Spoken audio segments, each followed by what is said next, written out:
Hey guys, in this video you will learn how to start a live on TikTok without having 1000 subscribers. Maybe you've lost your account or something happened, so it's pretty easy and let's start. First you go to your profile, then you click on the three dots at the top.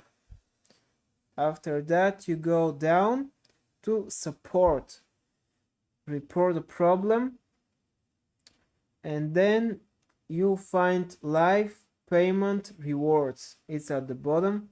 Click it. Then you see hosting live.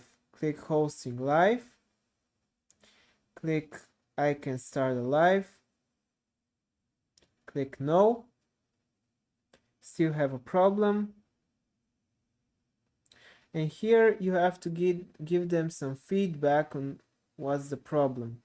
I've typed in here, hi, I was able to go live on my old account, but not anymore. Please enable my live feature again so my fans can see me. You can type in something like this. You can give them some pictures if you had account with more than 1000 followers, even though you don't need to, and click report. And they have to answer you in 2 or 3 days, so just wait, and most likely you'll be able to go live without 1000 followers. That's basically it. See ya.